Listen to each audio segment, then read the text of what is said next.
Disney doesn't really make anything better these days, but the message which the critical drinker coined to describe the sort of loose collection of woke nonsense that we're subjected to has entered the popular vernacular. I hear people using the message, including some journalists who are reviewing it for the BBC. It's that popular now that people can see it's one set of ideology, a broad set to be fair, but one ideology that's infiltrating this stuff now.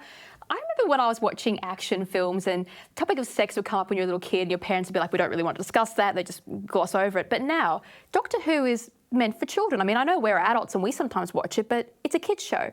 Imagine having that pronoun thing come up on the screen and kids turn around going, hey, mummy and daddy, what does this mean? What's the pronoun thing? And then having to be a parent and turn around and explain what all of this is. Does that worry you about how this is the message that they're giving to very young audiences? Yeah, it does. It worries me because the entertainment industry thinks, along with the state, thinks they can be our kids' parents. They think that it's starting to move in, and happening in entertainment's been going on for a long time. And you know, I'm a father, so I would just turn around and my kid and say that pronoun stuff is garbage. That's just my opinion, but that's what I would tell them. And they think they know better. It's the elitism that really bothers people. If you want to bring people together, if you want to try to convey a message, you can do it in a good story. I would disagree with this message still, especially when this specific episode, Russell T Davies said, was specifically set for children. And you know, I don't know if Russell T Davies has kids. I don't know if a lot of people who work on this show have kids. Don't really care. But if that's what you're trying to get across, it's really difficult for the entertainment industry and Hollywood in particular to shake the bad label that they have earned when they do stuff like that. You know, you want to have that message in adult entertainment, that's fine. Go for it. I don't care. But trying to push it, and then, you know, on top of that, it just dominates this. There's no story. There was no story to this at all. And it was just there simply to be an allegory. My terminology for it, because I'll be nice because I'm on a show, is I call it a transmission allegory. That's what the whole episode was. You want to have that in adult film, fine. This is Doctor Who in the 60th anniversary. You know, just why don't you entertain us? Start there, because they have a lot of work to do. They've alienated a lot of fans, and they wanted to bring in new ones, and it's just not going to happen. Well, the first rule of writing any story is make sure you've got an interesting thing to tell people. Otherwise, don't bother. And the message is not actually interesting.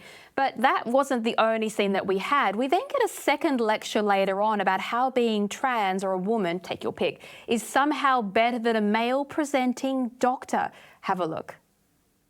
Yes, we know. We know everything. Thanks. And you know nothing? It's a shame you're not a woman anymore. She'd have understood. We've got all that power, but there is a way to get rid of it. Something a male-presenting Time Lord will never understand. Just let it go. And we choose to let it go.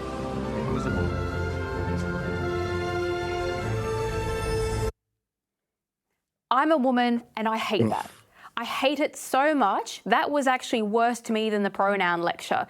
Is this good entertainment, Gary, or is this insufferable politics? Insufferable politics, some of the worst acting I've ever seen. And the message divides. That's all it does.